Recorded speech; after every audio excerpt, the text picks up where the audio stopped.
In Russia, there have been calls to provide Venezuela with long-range missiles for a war against the United States, while Donald Trump claims that such a war is inevitable and that President Nicolás Maduro's days are numbered. The situation around Venezuela is escalating more and more. Against the backdrop of Trump's statements about preparing for a ground military operation in Venezuela and airstrikes on the country's infrastructure, Venezuelan President Nicolás Maduro has already officially requested military assistance from Russia. And today the Kremlin announced that they are ready to consider the possibility of supplying Nicolás Maduro's regime with long-range missiles and other weapons, as they consider Venezuela a friendly country. It should be acknowledged here that almost all of the weaponry used by the Venezuelan army is already of Russian or even Soviet origin. It appears Trump is no longer joking. The United States Armed Forces are modernizing a long-abandoned former naval base in the Caribbean, creating a platform for conducting extended operations that could include military action on Venezuelan territory. At the same time, a huge aircraft carrier group and an additional 16,000 soldiers have arrived in the region. My name is Alexei Pichi. Let's discuss this topic together. But before we start this episode, I ask you to subscribe to this channel, give it a like, and leave any comment you like. In addition, subscribe to my Telegram channel Pichi News. The link is in the description of this video. There, we publish breaking news as it comes in. And friends, if you want to support the work of this YouTube channel, you can do so with any donation using the links and details in the description of this video. It says there, support the channel Alexei Pichi. Choose any format that's convenient for you. I will be grateful for any support from you, whether it's a donation, sponsorship, or subscription. Amid the United States preparing for a military operation against Venezuela's Nicolás Maduro regime, and after the latter requested military assistance from Russia to wage war against the United States, the Kremlin started to completely lose their minds. For example, the first deputy chairman of the State Duma Defense Committee, Alexei Zhuravlyev, stated today that Russia is allegedly actively supplying weapons to Venezuela and does not rule out the possibility of transferring to Caracas. Next is a quote from Zhuravlyev. I don't see any obstacles to supplying a friendly country with new developments like Oreshnik. Russia is a key military technical partner of Venezuela and supplies almost the entire range of weapons, from small arms to aircraft. Deputy Chairman of the Defense Committee of the State Duma of the Russian Federation, Alexei, is calling for the transfer of strategic missiles capable of carrying nuclear warheads to Venezuela.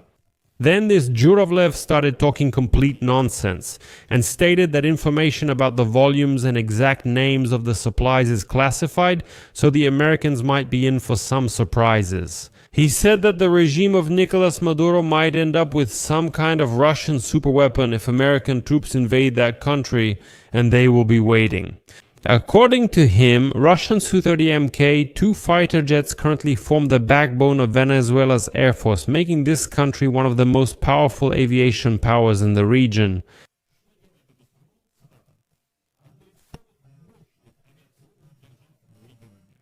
Of course, it sounds funny, but the Russian official is saying this seriously.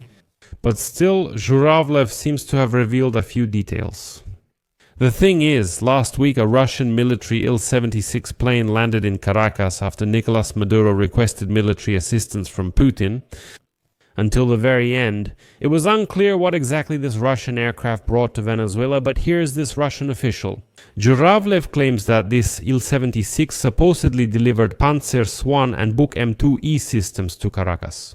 Zhuravlyev also said that Venezuela is also using S-300 systems, and according to him, international obligations do not restrict Moscow from supplying modern weapons to Caracas.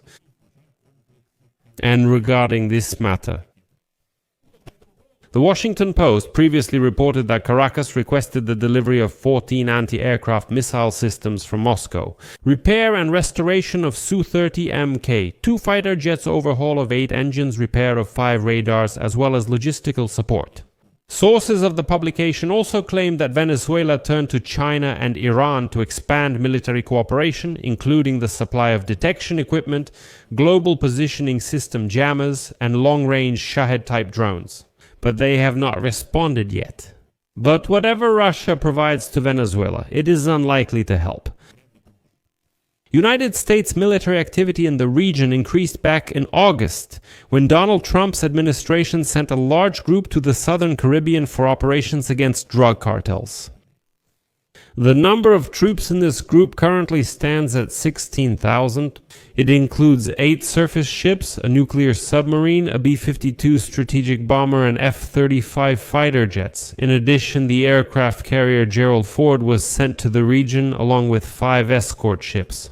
According to the American side, since the beginning of September, the United States Navy has struck 16 vessels that, according to the Trump administration, were involved in drug trafficking. Washington is simultaneously continuing to put pressure on Nicolas Maduro.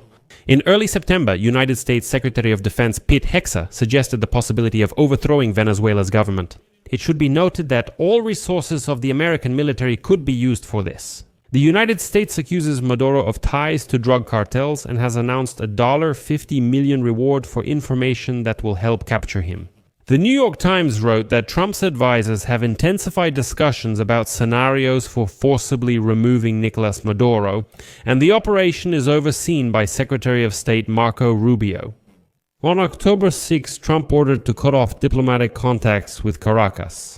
And also today on Columbia Broadcasting System News, the United States President, answering a question about whether Maduro's days are numbered, said, "I think so." And it seems that Trump is determined.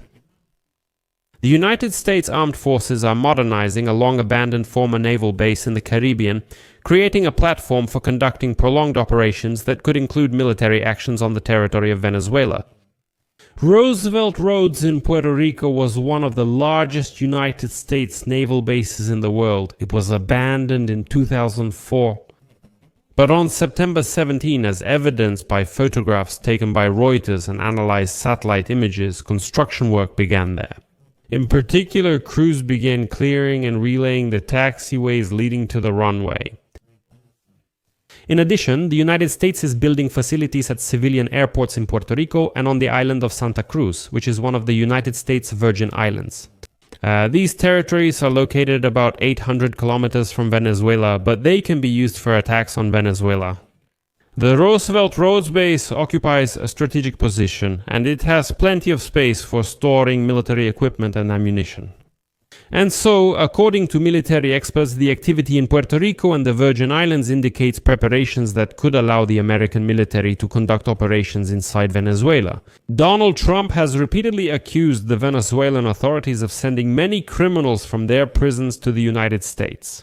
Well, and also helping the cartels deliver drugs to the United States. On the other hand, in my opinion, all these measures and base upgrades, the direction, the huge number of military personnel is meant to intimidate the regime of Nicolas Maduro and the generals around him, in the hope that this will lead to a split and that someone will want to get the $50 million reward for arresting Maduro. Let me remind you, Maduro lost the election in 2024 but was declared president again.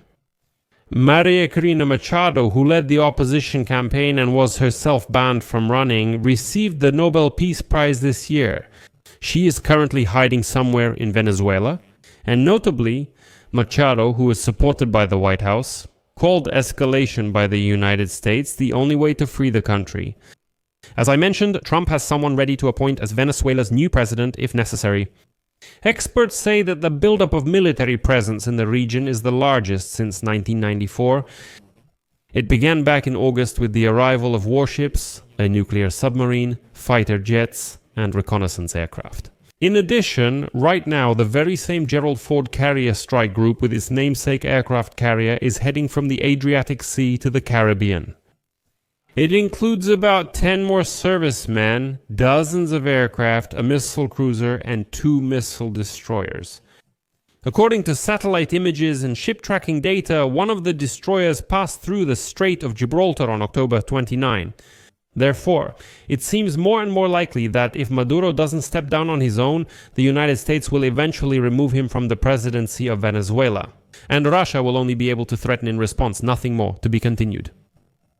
I'll leave it at that for now, friends. Share your opinions and conclusions in the comments below this episode, subscribe to the channel, hit the bell, and don't forget to like the video. That's all for now. Take care. Goodbye, everyone.